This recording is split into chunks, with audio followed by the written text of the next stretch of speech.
Hello friends, welcome my YouTube channel Mamta Singla. आज मैं आपके साथ एमकॉम सेमेस्टर 2 एडवांस्ड अकाउंटिंग के इम्पोर्टेंट क्वेश्चन डिस्कस करूंगी जो एग्ज़ाम में आने के पूरे चांसेस हैं। ये क्वेश्चंस मैंने वेबसाइट से जो एमकॉम सेमेस्टर 2 एडवांस अकाउंटिंग का सिलेबस सर्च किया है उसके अकॉर्डिंग इम्पोर्टेंट क्वेश्चन आपके साथ डिस्कस कर रही हूँ। मैं एडवांस अकाउंटिंग का सिलेबस और एक पेपर भी आपके साथ शेयर करूँगी, इसलिए वीडियो को पूरा देखें, स्किप ना करें।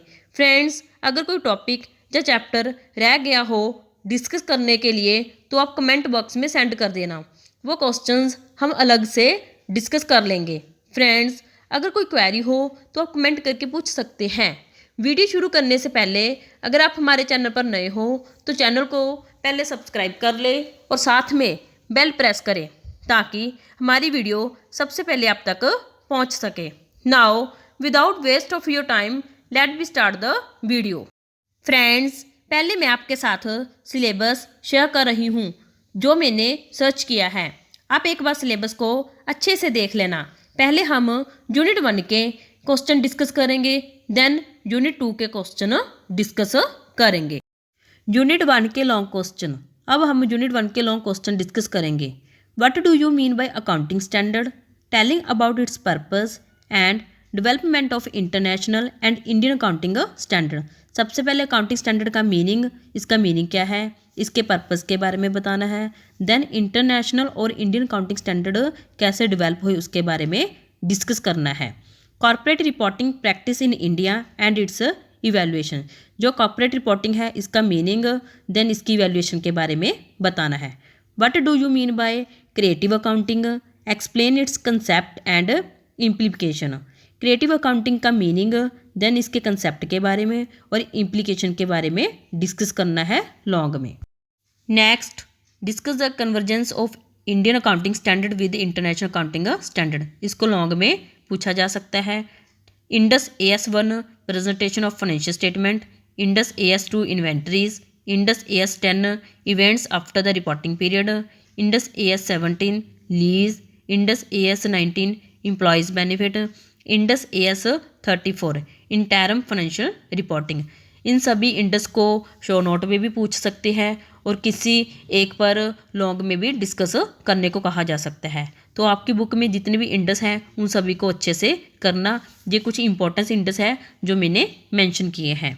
Give brief introduction about IFRS international financial reporting standard. इसके बारे में आपको डिस्कस करना है कि IFRS क्या है। इसे शॉर्ट में भी पूछ सकते हैं, लॉन्ग में भी पूछा जा सकता है। IFRS 1 first time adoption of international financial reporting standard. IFRS 3 business combination. इसको शॉर्ट में और लॉन्ग में भी पूछ सकते हैं कि इसके बारे में बताओ कि बिजनेस कम्बिनेशन क्या है, इसके बारे में डिटेल में बताना। लॉन्ग में और शॉर्ट में दोनों में पूछा जा सकता है। Next, IFRS 4 insurance contract, IFRS 10 consolidated financial statement. इन दोनों का शो नोट पूछ सकते हैं। आपकी बुक में जितने भी इंडस और IFRS है उनको अच्छे से करना, किसी को भी पेपर में पूछा जा सकता है। नाउ अब हम यूनिट 2 के लॉन्ग क्वेश्चन डिस्कस करेंगे। What do you mean by accounting for price level changes, कि प्राइस लेवल चेंजेस के लिए अकाउंटिंग का क्या रोल है, इसका मीनिंग के बारे में आप बताएंगे। Explain it's nature and techniques. आप इसकी नेचर और टेक्निक को डिस्कस करोगे। अगर पेपर में नेचर पूछा गया तो नेचर के बारे में बताओगे और टेक्निक्स पूछेगी तो टेक्निक के बारे में बताओगे। Define accounting for resource. Accounting for resource क्या है, इसका मीनिंग, डेफिनेशन बताओगे आप। Explain its needs and models for valuation. इसकी नीड्स और मॉडल को आप डिस्कस करोगे लॉन्ग में। What are the areas for corporate social performance. Corporate social performance कौन कौन से एरिया में परफॉर्म की जाती है उनको लॉन्ग में डिस्कस करोगे। Explain measurement and public reporting of corporate social performance. जो कॉर्पोरेट सोशल परफॉर्मेंस है उसकी मेजरमेंट और पब्लिक रिपोर्टिंग के बारे में आप लॉन्ग में डिस्कस करोगे। Define environment accounting. इसको जनरली शॉर्ट नोट में पूछा जा सकता है। अगर लॉन्ग में पूछा गया तो आप इसका meaning, definition, feature, advantage, disadvantage जो भी इन्वायरमेंट अकाउंटिंग के बारे में है आप डिटेल में बताओगे। What are the contemporary issues in accounting, explain in detail. जो कंटेम्परेरी इश्यूज़ हैं अकाउंटिंग में उनको आप डिटेल में लॉन्ग में डिस्कस करोगे। Next, discuss brief short note. कौन कौन से शो नोट है जो आपको पेपर में पूछे जा सकते हैं। Value chain analysis, activity based costing, activity based costing, kaizen costing, back flush costing. इन सभी का मीनिंग और फीचर अच्छे से कर लेना शो नोट में, किसी के बारे में भी पूछ सकते हैं। What do you mean by target and life cycle costing. Target या लाइफ साइकिल कॉस्टिंग क्या है, दोनों अलग अलग क्वेश्चन बनते हैं कि टारगेट कॉस्टिंग क्या है, लाइफ साइकिल कॉस्टिंग क्या है। एक्सप्लेन इन डिटेल, डिटेल में आपको इसको डिस्कस करना है। अब मैं आपके साथ एक पेपर शेयर कर रही हूँ, उसके क्वेश्चन आपको बताऊंगी कि कौन कौन से क्वेश्चन उस पेपर में पूछे गए हैं इस सिलेबस के अकॉर्डिंग। नेक्स्ट, अब मैं आपके साथ पेपर डिस्कस कर रही हूँ जिसमें यूनिट 1 के क्वेश्चन पूछे गए हैं। Make a critical appraisal of Indian accounting standard. इसमें आपने इंडियन अकाउंटिंग स्टैंडर्ड के बारे में बताना है सारा कि कौन कौन से इंडेक्स हैं, इंडियन अकाउंटिंग स्टैंडर्ड क्या है। Right A detail note on IFRS 12। IFRS 12 के बारे में आपने डिटेल में सारा बताना है लॉन्ग में। What are the implication of creative accounting.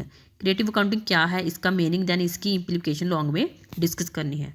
Discuss the present corporate reporting practice in India, कि कॉर्पोरेट रिपोर्टिंग की प्रेजेंट में क्या रोल है उसका आपने डिस्कस करना है। यूनिट 2 में explain the functions and component of environmental accounting. जो मैंने इन्वायरमेंटल अकाउंटिंग का शॉर्ट नोट बोला था उसमें इन्वायरमेंटल अकाउंटिंग का इसमें लॉन्ग में डिस्कस करने को बोला गया है, जिसमें अपने फंक्शंस एंड कंपोनेंट डिस्कस करने हैं। What are the advantage and disadvantage of target costing. जो टारगेट कॉस्टिंग है उसके बारे में अकेला एक्सप्लेन करना आपने, उसके एडवांटेज और डिसएडवांटेज के बारे में बताना है। Next, current cost accounting is a preferable method of accounting, कि जो करंट कॉस्ट अकाउंटिंग है वो अकाउंटिंग में एक प्रेफरेबल मेथड है। And reporting the effects of changing price as compare to current purchasing power accounting. जो मैंने प्राइस लेवल वाला क्वेश्चन बोला था ना, accounting for price level changes, उसका टॉपिक है जे, उसके बारे में डिस्कस करना है इसमें, एंड वाई। इसके बारे में आप सारा डिटेल में बताना कि accounting for price level changes क्या है। बुक में आपको इसके बारे में डिटेल में बताया गया होगा, आपने वो मेंशन करना है। Why is accounting for human resource being consider important in recent time, कि अकाउंटिंग में जो ह्यूमन रिसोर्स है वो इम्पोर्टेंट है आने वाले टाइम में, रिसेंट टाइम में क्यों इंपॉर्टेंट है उसके बारे में डिस्कस करना है। जो अकाउंटिंग फॉर रिसोर्स वाला क्वेश्चन है उसके बारे में बताया गया है।